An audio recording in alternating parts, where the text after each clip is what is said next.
What's up, everyone? Welcome to another episode of That Hobby Show. It is not Sunday. It is Monday, even though it feels like Sunday. And with me, as always, is Houston from Chasing the Graph. What's going on, buddy? What's up, my friend? How are you? Good, good. So last week's episode, usually after the episode's over, I end up remembering something that I wanted to talk about, especially since last week's episode was this week in the hobby. And so you were actually doing hobby related stuff. So you went to a sock puppets game a couple weeks ago, right? And I totally did not get to ask you about that.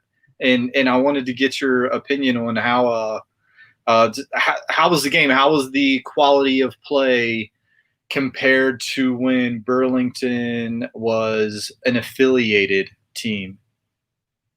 It's kind of wild actually because it's the college players. It's all freshmen and sophomores, so none of them are draft eligible. And obviously, with them playing that early, they're not in the tournament or the College World Series. And so I think a lot of people had written them off from the beginning. Not a little bit because of their name, the sock puppets. How much damage can a sock puppet do? But I think a lot of people shot away once they saw it was college, and then more people shot away once they saw it was freshmen and sophomores and no one draft eligible. So I was not really expecting a whole lot, but they've actually, if I'm not mistaken now, they've got like another like 3 weeks left in the season, I think, and they have already set an attendance record twice, if not three times, if I'm Wow. not mistaken. Yeah, so it's actually been a big turnout. I wasn't expecting that. They actually have some pretty good bats, which actual baseball fans, we don't mind a good pitcher's duel. We want to see that 1-1 tie ball game going into the bottom of the eighth or top of the ninth. And it hasn't really happened that much. And before, when it was the Royals affiliates, they of the Appalachian League, they were always in the cellar. They were always subpar. There was never really any good batting rallies, I guess, put together. They were always just kind of mediocre. Anybody that got drafted, I think, if I'm not mistaken, I want to say that Ash Russell and Bubba Starling were the only that I can remember the only two first round picks that were actually sent to Burlington and were not sent to like double A. So for years it was just kind of, man, it's baseball. There's nothing else to do in Burlington. There's nothing but grocery stores and restaurants and mattress centers here.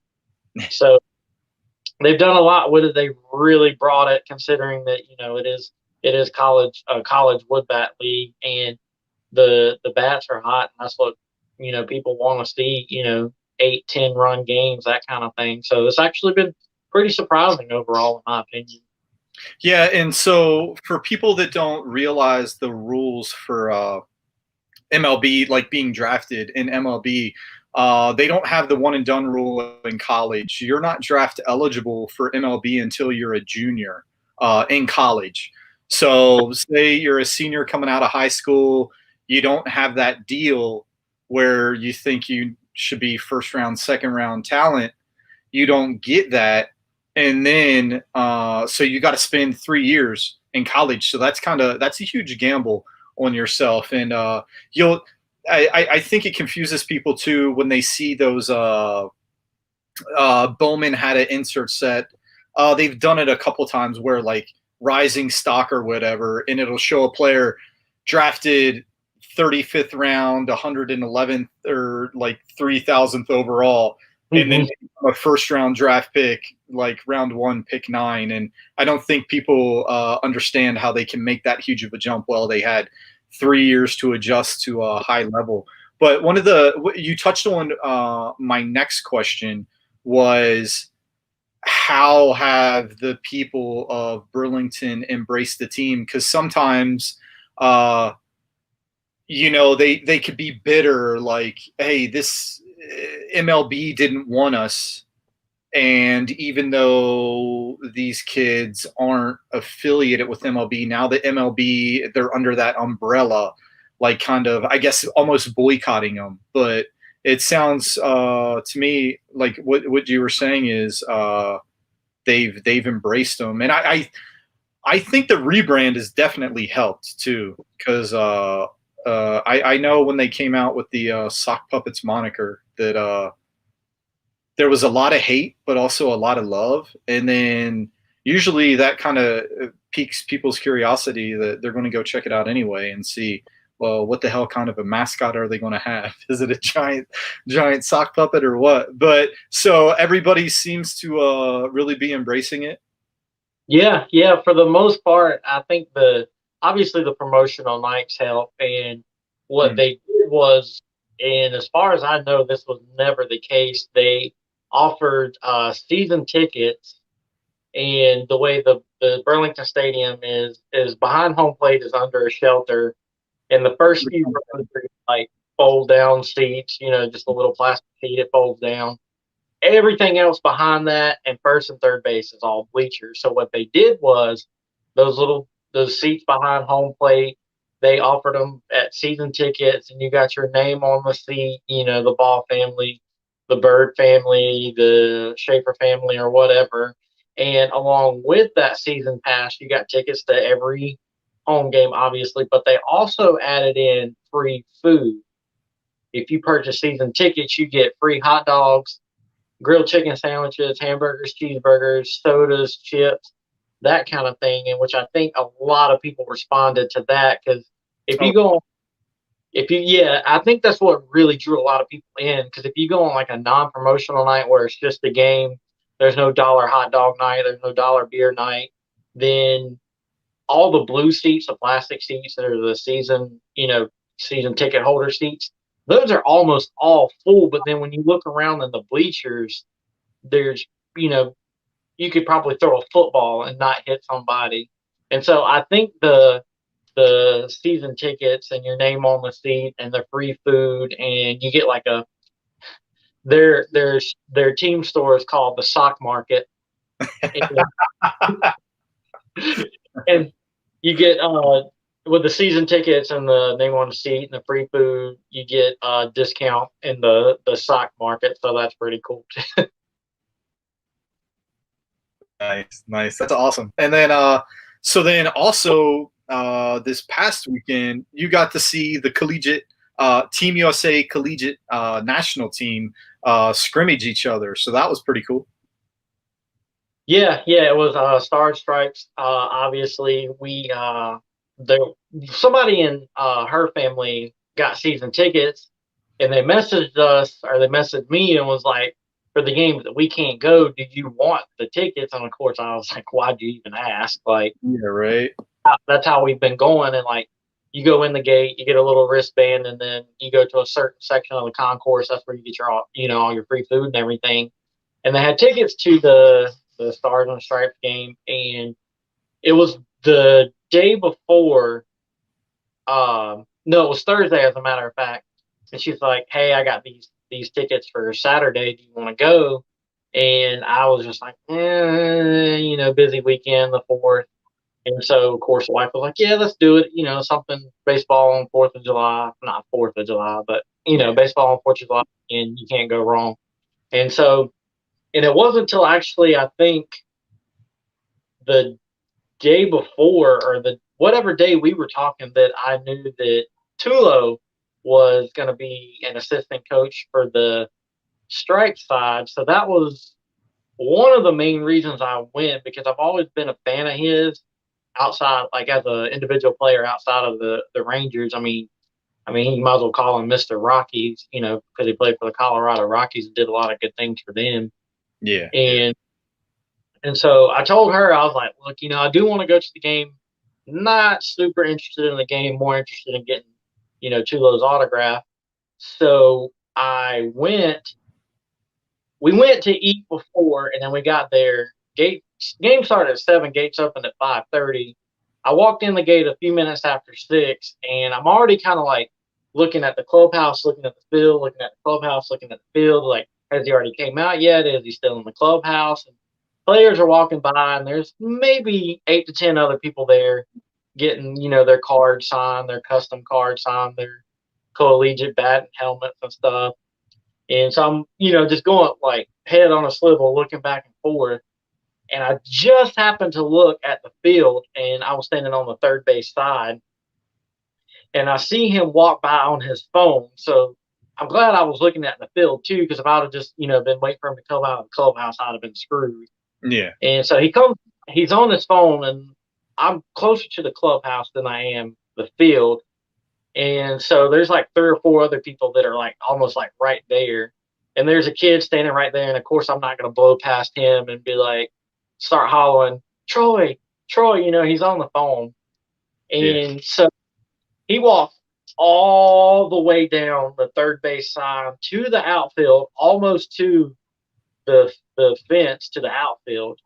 And so I'm just like, do I want to walk all the way down there to the third base side where the pitchers are warming up and try to get him at it as he's coming by? And where I was standing, there was just like a gate to the field. I mean, I was standing right at the gate, like maybe 6 feet from it.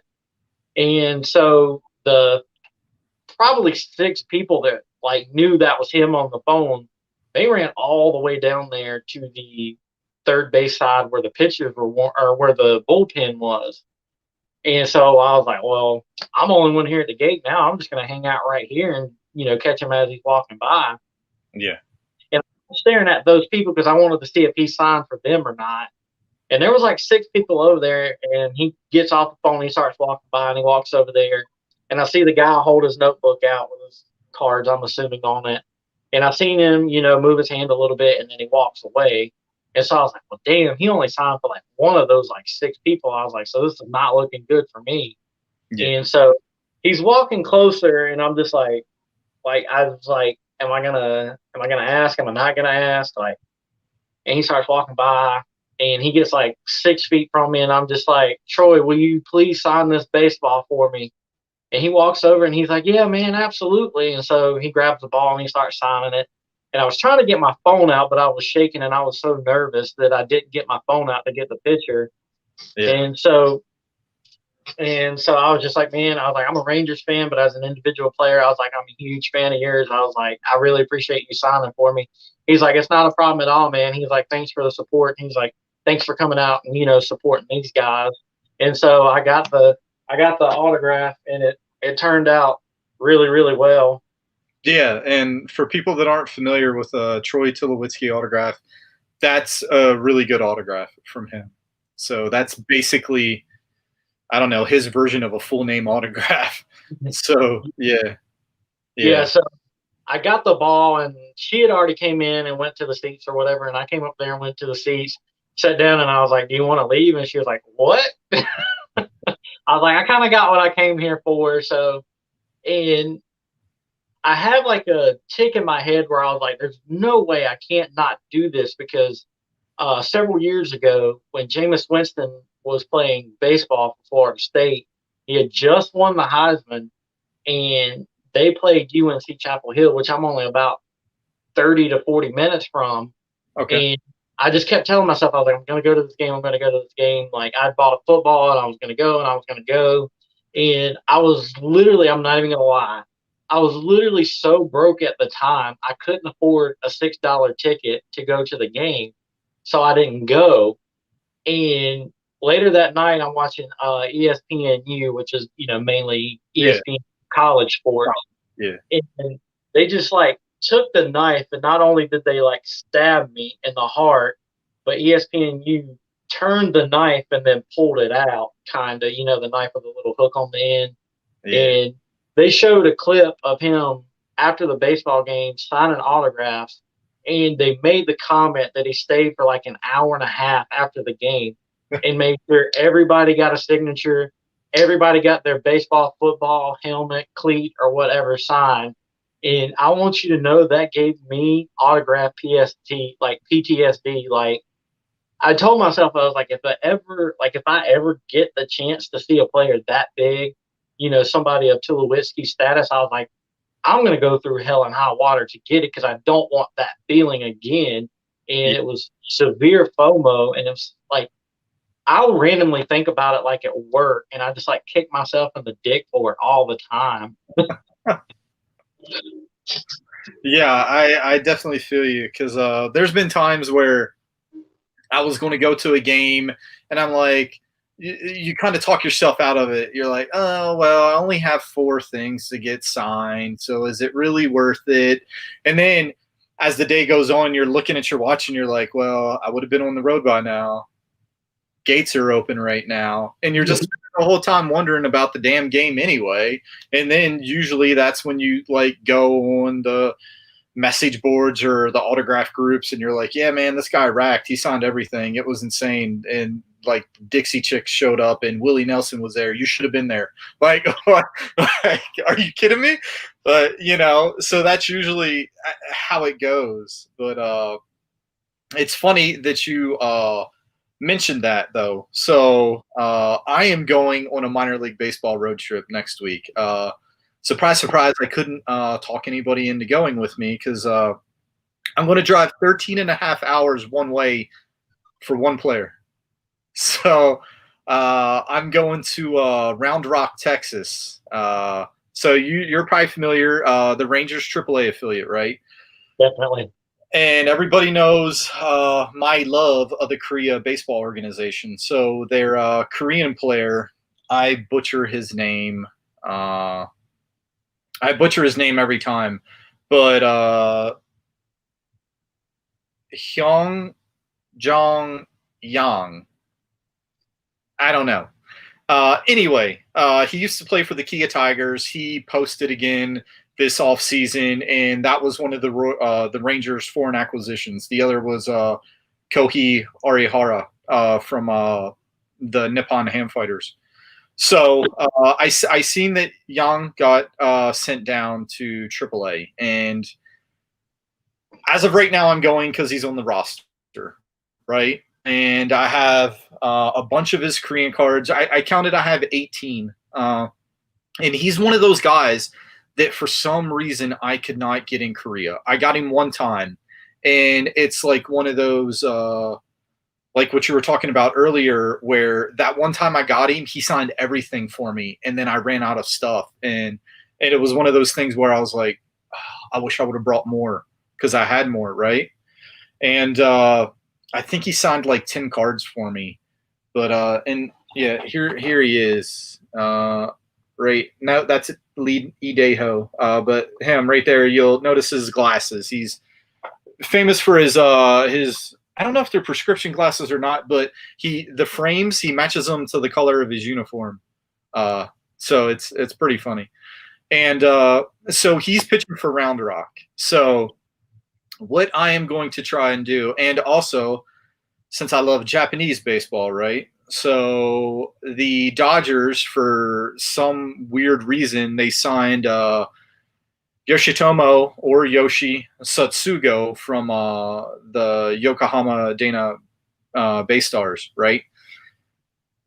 So, well, they didn't sign him. He got released by the Devil or the Rays, and he's with the Dodgers now. But they have him listed as on a rehab stint down in AAA. Hopefully, he does not come off of that rehab stint. So, on my way to Round Rock, the cool thing is I only got to get on I-10, Interstate 10, the whole way. So the cool thing about that, I go through El Paso. El Paso has a AAA team, the Chihuahuas. They're the AAA affiliate of the Padres, and the cool thing is the Padres, they signed a guy who I have inadvertently started a mini PC of. His name is Patrick Kivelhan. So a couple years ago, I went to the Padres Fan Fest, and they had game used and team issued jerseys, right, for $50. So I bought one of every Padres jersey because they're like super cool. They have the camo ones, and every year they had a different camo. So they had the Navy camouflage pattern. They had the Marines. They haven't done the Air Force one yet. And then KBO Collections. What's up, George? Tuning in. Yeah. So the thing is with Yang, he wasn't really he wasn't a dick per se, but he also could have been cursing me because I don't know the language. I don't know all the fun cuss words. So hopefully he's cool. But I'm going to have to do like who's the douchebag that runs around catching baseballs at the games? I forget the dude's name, but he caught like A-Rod's, baseball, sold it for a couple $1 million or whatever. Anyway, so I have a Team Korea World Baseball Classic jersey. I'm going to wear that. I'm going to have my Korea. I'm going to have I have their WBC hat. So I'm going to be decked out. I might even paint a fucking Korean flag on my face to get this dude's attention, right? And Skelman, yeah, definitely learn all the cuss words. But my Korean friends, they wouldn't teach me the cuss words. So, yeah, I had to learn it from the American people, and then who knows what they were saying anyway, right? But anyway, so Patrick Kivelhan, right? So I got his Padres jersey. Then I went to a Diamondbacks game, and they do this thing where they have mystery grab bags, right? So it's like $80. It's a brown paper bag, and it's either a game worn, team issued jersey. The only information about the jersey is the size of it. So if you know what player or what size that player wears, you can go for that, right? So I was Googling like what at the time Zach Greinke was with the D-backs. And I found out that Greinke wears two different size jerseys. He wears a tighter jersey on the day that he pitches, and then he wears a size larger on the days that he's not pitching, right? So I was like, okay, what size jersey does Greinke wear on the days that he's pitching? I think it was like a 46, right? Which I can't wear a size 46 anyway, so I'm just rolling the dice. Buy the jersey, lo and behold, who is it? Patrick Kivelhan. So this dude, I have two of his jerseys, right? And he's playing for El Paso. So the bad thing is I have no idea what this dude looks like. He's not one of those guys that has a beard like you. He doesn't have any noticeable tattoos that I know of, right? Mm-hmm. And on the shitty thing is on the Chihuahuas website, it says autographs are still not allowed because of COVID. So I'm going to have to hold the jerseys up inside the stadium if I decide to stay, or figure out what this dude looks like in person, because Yoshi, he's the only Asian dude on the Dodgers. I can pick him out easy. So what I'm going to do, daughter has a soccer game 10:30 a.m. Sunday. Watch the soccer game, then I'm on the road to El Paso. It's a 5-hour drive to El Paso. I'm going to lose an hour because of the time difference. So that should, I'm hoping, fingers crossed, it gets me there by the time that the Oklahoma City Dodgers bus shows up. Mm-hmm. And that way I can try and get Yoshi going into the stadium off the bus. And then that way I can figure out, because right now I'm banking on this dude being cool and signing for me, right? So that's always the big factor. Because what if this dude's pissed off? He thinks he should be with the Dodgers, and he hates being in AAA. I don't know, because a lot of times, the dudes come from Japan. They're superstars. They're making all-star games every year, MVPs, stuff like that. They're a huge celebrity, and now they're stuck in Oklahoma City or El Paso. So that's my plan, is to get there before the game, right? Mm-hmm. And now the other thing working against me is they just announced, I think last week, the roster for the Olympics. Patrick Kivelhan made Team USA. He wasn't on any of the other rosters, and now he's on the roster for Team USA. So the Olympics, I believe, start in 3 weeks, and I'll be there next week in El Paso, so I'm hoping he's still with the team. And then I see what you're saying now. Yeah. Yeah, because what if he's not there, and what if that day Yoshi gets called back up to the Dodgers? Then I'm kind of SOL. I mean, there's other guys that I could get, but you got to be able to recognize them, depending on how strict they are with COVID. If they're letting people get autographs inside or not. But one of the bad things about the stadium in El Paso, netting all the way down. Like, they have the netting. The only thing that doesn't have netting is like the outfield, honestly. So unless you can figure out the spots where they cut the holes in the net or where you can slide stuff under, you're kind of SOL. And so then after that game, drive to Round Rock. Round Rock, it's so it's a 13 and a half hour drive, about 5 hours to El Paso. So that'll leave me with a 7 to an 8 hour drive. Probably drive a few hours, take a nap at a rest stop, get into Round Rock, find a hotel, and then scout the stadium and figure out where do the players come in, where where the clubhouses are, see if how the security is, because with the Korean player, like I said, I have 18 cards of the dude, and I do not want to take a chance of not getting them. What's up, Dan? Korean Cardboard checking in.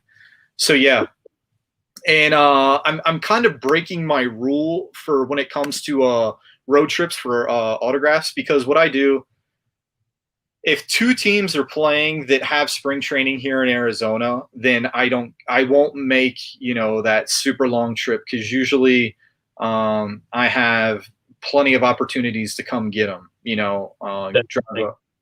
Drive a couple hours, because so it's Oklahoma City is playing El Paso, so that's the Dodgers and the Padres. I see them a lot. And then Round Rock is playing Albuquerque, the Isotopes. So that's the Rockies and the Rangers. The Rangers, if you've ever gone to their spring training, you can rack those dudes. It's there's really nowhere that the players can go that you don't have access to them. They have to go out of their way to get away from you. So I was looking it up, and then Yang, I think he's on a 1-year deal with the Rangers. So I'm like, well, shit, I got to go, because what if he goes back to Korea next year? He's made like 5-6 appearances with the Rangers. So is that going to be enough to make him stay in the States? So I want to try and get those cards knocked out. And then the other autographs that I get are, a bonus. So I get huh? A little consolation prize. Yeah. So I'll stay 2 days, catch the game Monday night, catch the game Tuesday night, spend the night, and then get up early Wednesday and drive back to Arizona and hopefully come back pretty happy. Yeah. Yeah, Dan. So he was designated for assignment. Nobody picked him up. And so when you're designated for assignment, if nobody picks you up, you are basically at the mercy of your parent organization.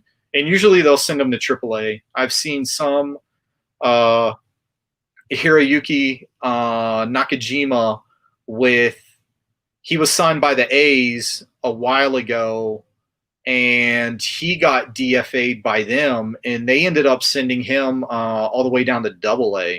So that was crazy. He spent 2 years in the States and never played for the A's, but he made millions of dollars with them. So it was pretty crazy. But yeah, so that's going to be my minor league. That'll be my minor league road trip, and then after that, I don't know when the next game is. I think so. Oh well, September, the Mariners come to Chase Field. Fingers crossed, Ichiro is still traveling with the Mariners, because I have those 6-foot banners. I don't know if you've seen them on my Twitter feed. And I'm going to be holding those up, trying to get him to sign if he is there. So, Skelman, first minor league game, Modesto versus Fresno. And nuts. Yeah, that's pretty awesome, but it also blows my mind, because as long as I can remember, Fresno has been a AAA team, and they're one of the people that got caught up in that Manfred snap. From what I read, he said, or Major League Baseball said, if you do not accept a demotion to A ball, then you will not have an affiliated team. You'll not only will you lose your affiliation, but you won't be able to get a team. And so I read that Fresno had to sign like non-disclosure agreements and stuff like that for them to accept it, and it was a really horrible situation. But it'll be pretty cool because Fresno they back in the day for double A and triple A teams, you had to meet certain seating capacity and amenities for your stadium. So you're going to be in a triple A ballpark watching an A ball game, and it's a really nice ballpark. I think it's called Chukchansi Field or Stadium or something like that. But yeah, Fresno really does a good job, and Modesto.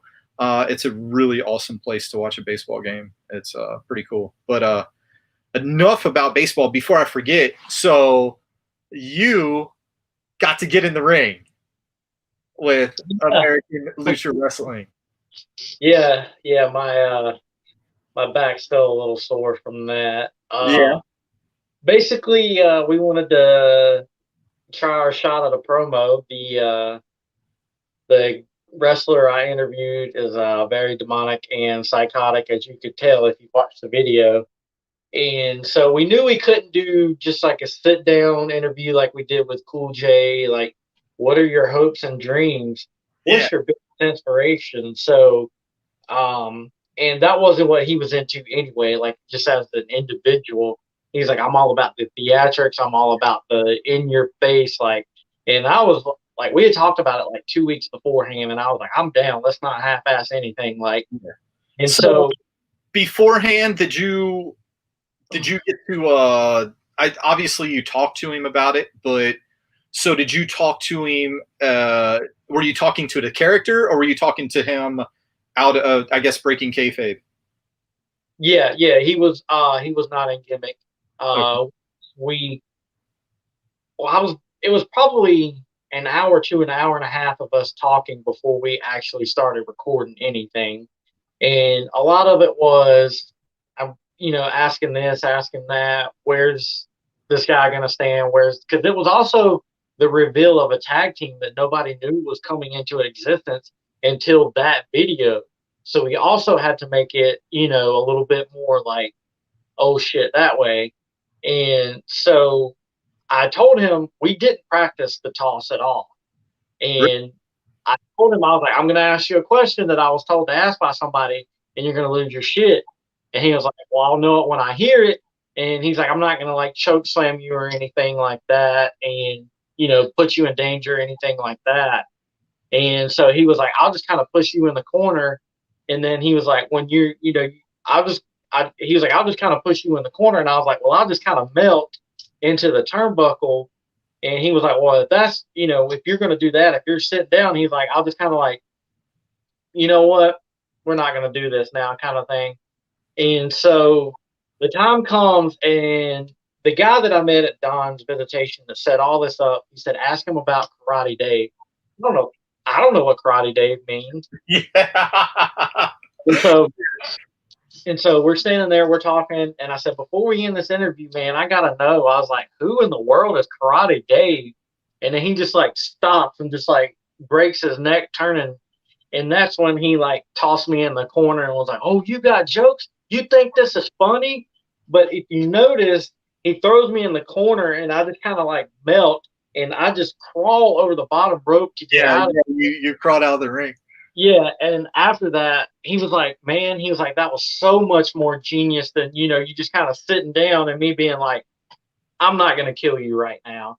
Yeah. And I don't know if my mom or dad or anybody's watching this, but my mom, my dad, and two of my friends text me and was like, why the F would he do that to you? What's his problem? Are you okay? Are you hurt?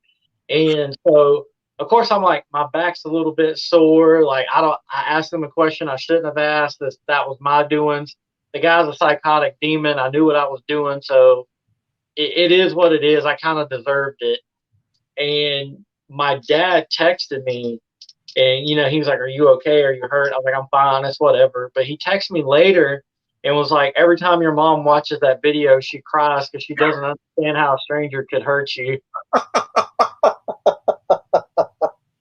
Oh, that is awesome. I mean, I'm so sad that and sorry that your mom is crying, but that is awesome, dude. And so for us to have not practiced any of that, we went over the questions and what we wanted to do, but all of that was not practiced. It was not rehearsed or anything like that. And so it came off really, really well. It came off strong.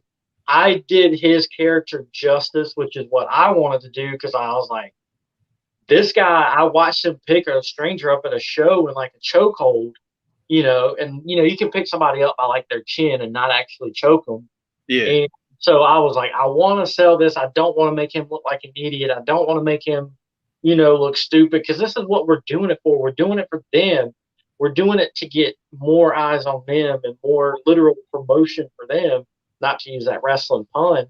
And so we obviously sold it really, really well. And I had a couple of people text me, and say that it turned out really well. People that know wrestling and know the wrestling around here, and they said it turned out really, really well, and that we sold it basically. That And is, so that was the biggest thing for me. And I kept trying to. If you look the whole time, I'm just kind of like taking a step back, like he was intimidating me, yeah. and um, I was stuttering over my words to give off that indication that he was intimidating me. And you could see, like, as soon as I asked him that question and he flips his head real quick, I take like a couple steps back. And the whole only thing I wanted to come out of all of that was I wanted to make them look good. And for people to be like, oh shit, if he's gonna do that to some random guy asking him questions, what's he gonna do to somebody in the ring? Like, I need to go to this show and find out. And Mhm. that was like the bottom line. That was what we wanted to come across. That was what we were trying to sell. And I think we did a really good job of it. That is awesome. When is your next interview? We're doing one a week basically, and I actually had one of the wrestlers reach out to me. It was like, oh my gosh, he's like, how can I be a part of this? How can we get in on it? So the guy Larry Osley, this all of this has been going through. I'm actually going to give Yeah. him a call later and see if we can go ahead and just get that guy in this week since he's already asked about it. And he had a match at the second show we went to, a guy against one of the guys I've already interviewed, Cool J, and I got a clip of their finish up on like Twitter and Facebook where they do a Spanish fly flipping off the top rope, and that's how they Cool J just lands on top of him, and it's 1, 2, 3. The guy he's wrestling, Tyler X. Hopefully, we can get him in. He did a this like 2 weeks ago or last weekend. He did a kind of a Money in the Bank kind of thing where he came out with his briefcase and he literally said, "Whoever wants to come and try to take it can try to take it." He's like, instead of me cashing it in for a title shot, because the Money in the Bank is like it's usually suspended above the ring and you have to climb a ladder and get it. And Yeah. then once you get the briefcase, you can cash it in literally at any moment for a title shot for any title. But he came out last week and was like, I've just been bored as hell sitting around. So if anybody wants to come and try to take this from me, they can. And the wrestlers, like it was the entire locker room. They were coming from the entrance, they were coming from the exit, they were coming from the back of the aisles to the front, and it was like 15 people in the ring, and he came out victorious, which that was kind of cool because my wife's never seen anything like that. And it's just, like 15 people in the ring just beating the hell out of each other. My wife's like, I don't know where to look. And he's got a lot of talent. He really does. He's right under there with Cool J, two of the best that American Lucha Wrestling has as far as like the high flying moves and the talent. So I'm actually pretty excited to interview Tyler X, and I've seen him put on 2 matches now. I was impressed both times. So That is awesome. So your next interview, please go full Andy Kaufman and show up in a neck brace. And then, just and then maybe like in a couple weeks, you get that ring rust off of you and you can run in and like cause that dude to lose or something. And it's so funny because at American Lucha Wrestling, there's no guardrail. You have to 100% be paying attention because if one of the guys out of the ring and another guy's coming off the back rope and is coming, you got to have enough presence of mind to be like, he's going to come over the top rope and shit whip this guy to let me get out of the way. Yeah. And I have no problem doing it. We've been paying to get in just because I obviously want to support them, and I'm not going to try to take anything away from them. But Yeah. this week, Larry was like, "I'm going to talk to him." He's like, "We're going to get you in free. I don't want you guys paying for seats anymore. You've done so much to help us, and so we're going to have front row seats." And I told Morgan, I was like, "When Chaos comes out and he circles around the front, I'm going to tell him like, toss my ass now, toss my ass in front of everybody right now, and see what happens." Like I'm gonna get with you so hard, That is awesome. and so yeah, I'm excited to. Yeah, the brain. Bobby the Brain. Yeah, Yeah. not quite yet. More kind of morphing into Mean Gene at this Oh, point. okay. Or you could be Jim Cornette. Bring a tennis racket. Oh my God, I'd have to do cocaine to be in Fortnite or something. Howard, balls to the wall in your face, and Yeah. I stay tired a lot. I'd have to start doing some coke or Yeah. something. So in the interview, how hard did that dude push you? Because you sold it pretty good, man. And he told me, he said, "I'm not going to go lightly on you." He said, "We've got to do this and we've got to do it right." And he said, obviously, he's like, "I'm not going to like pick you up and toss you out of the ring or anything like that." But he grabbed my shoulders and he grabbed me, and the force of him, because if you look, he kind of pulls me back and then pushes me forward. And it wasn't until he started going backwards with me to get me against the rope that I kind of like went with it. All of that was him. All of that was him and tossing me. And I learned a little something by going to their wrestling school just to like wait to interview Cool J and everything. And I kind of I kind of did a little bump when I like before we did it. I kind A of did it. So just so everybody knows, a wrestling bump, not a little bump of cocaine or anything. Yeah, I was joking about the cocaine. I didn't actually do it, Yeah, but you weren't getting into character, so it was a wrestling bump. Yeah. So yeah, yeah. And so I was like, "So you kind of want to do something like this?" And I threw myself into the turnbuckle and I did that. I did that bump or whatever. And him and the guy that his tag team partner now, K Killer, they were like, "Oh shit." He's like, "So you got training?" He's like, "I can actually throw you." And I was like, "No, no, no, no. I don't have training. That's just something I've yeah, watched K Killer and Cool J do just being here all the time." And you could just see his like face drain because he really thought he would be able to just like drop me or something. But it it's so funny because I feel like they would have to have calluses or something on their back because it's a padding that covers up the hook where the rope goes through. It's that little padding you see on the turnbuckle, yeah. but it still actually hurt just hitting it. And I didn't think it was gonna hurt, but it actually does hurt a little bit. And so by the time I hit the turnbuckle, go down, and then get out of the ring, I didn't really pay too much attention to it. But I was like, "Oh damn!" I was like, "It kind of hurts." So I mean, I would have even more of a respect for wrestling now because just hitting the turnbuckle in like in every match, just like throwing them from one turnbuckle to the other, it hurts. And I'm sure they're used to it by now, obviously, because they Mhm. do it night in and night out. But I was like, damn, I was like, I'm a little sore right now. Yeah, because I mean, there's not a lot of padding if you've ever watched George the Animal Steel eat a turnbuckle. So there's not much in there. It's No, no, full of magical cotton candy. You no, know, not at yeah. all. Yeah. So we have hit that magical 45 mark. I've seen that you have some stack sales going on, chasing hash brown, chasing the stacks. Yeah, I didn't post cards for sale for like 3 weeks, and I posted a few over the last like week now, I think. And I think I've sold 2 cards. I actually messaged a friend of mine today. I was like, "Damn, did the hobby drop off this much in 3 weeks?" And he was like, "Man, if you're not selling on eBay," he's like, "it's actually kind of brutal right now." So I've been posting stuff for sale, not really putting my heart and soul into it. Just trying to move a few things, and actually just trying to get some funds in because Jason Gallows that actually ALW is his promotion. Everything goes through him, storylines, characters, and all that. I've talked to him about him doing some chasing the graph shirts, and so I'm really just kind of trying to build up some money for that because he's got like a minimum of 12. So I'm trying to build up some money to get those. So that's really what the stack sale is for, honestly. Yeah, gotcha. Yeah, I've been trying to sell some cards, but they're nobody's biting. Trying to get gas money for the big road trip, but yeah, I don't know. Yeah.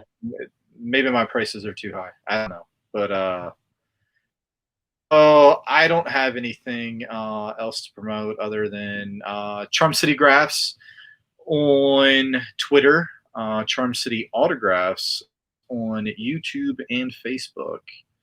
Oh, Dan said KT Wiz package. What KT Wiz package? I'm not sure what that is. So we'll wait for Dan to let me know. Now I'm intrigued. So for anybody that doesn't know, the KT Wiz, that's my favorite baseball team in South Korea. And I'm kind of a local celebrity. They made a video about me, and I was their number one foreign fan. And who knows? Maybe, Noise. yeah, maybe somebody's come and taken that mantle. But yeah, here we go with the plastic cards binder and other stuff. I'll have to hit you up, Dan, and check it out. Yeah, but yeah, so that's all my social media stuff. I'm not sure if we'll be able to do a show next Sunday because I'll be on the road and I don't want to, do it with the phone and everything, especially in the middle of nowhere, Texas, where there's more banjos than Wi-Fi. You know what I'm saying? So I need to save that phone battery. But what else do you have going on? Actually, it's pretty exciting. I am in the middle of working on holding my very first ever autograph signing with Chasing the Graph. It's a idea I had when I started it. Wanted to build a little bit. Wanted to build a following and an audience. We don't have autograph signings in North Carolina. Very, very rarely, one maybe two a year. So I want to bring some here. A guy that's followed Chasing the Graph for a while, he holds a lot of them in Georgia. We got to talking. He said I can come in, help you set one up, and get one under your belt and let you fly solo after that. So we've got a lot of stuff already worked out. The format, we've got the venue, a nice family and veteran-owned coffee shop here. You can see the backdrop of my video with Don Fernoto. I did the video there. Jim at Salvation Coffee has been wonderful to me as far as supporting Chasing the Graph. So we've got the format, we've got the venue, we've got pretty much all of it laid out. We just need an athlete at this point to agree to it. And, obviously somebody in around here, the North Carolina area, that doesn't have to drive 10, 12, 15 hours to get here. And Nate Lee from Georgia, he's going to drive in or fly in, help me out when it goes down. And so I've reached out to a bunch of people. He's reached out to a bunch of people. We got a soft yes-ish kind of from a guy that played in NFL years. Now you can reach out to college athletes. This is true. Yeah, that was something that I was flirting with today, and I didn't want to do too much with it this weekend because with it being the fourth, being a holiday, Yeah, player doesn't want to get the message about doing work stuff on a holiday weekend. So yeah. I'll probably blow off work while I'm at work tomorrow and send a bunch of messages. But I'm excited about it. Obviously, all the details will be posted well in advance before the player actually arrives and sits down. And I'm really excited about it. Probably more excited than I should be, considering there's a lot that could fall through on it. Yeah, But it's definitely a vision I had for Chasing the Graph, along with the Graph Talk, celebrity and athlete interviews. So obviously be on the lookout for that because I think it's going to happen sooner than it's going to happen later. Awesome. That is great news. So yeah, and I'll definitely be retweeting and everything else that I can do. So thanks everyone for tuning in. We keep an eye out on Twitter, and I'll let you know if we'll be able to do a show on Sunday. who knows? Maybe everything will go good in El Paso, and I'll get Satsugo's autograph and Kibble Hand to sign those jerseys, and I'll be geeked up about that. So yeah, thanks everyone for tuning in, and we'll see you soon.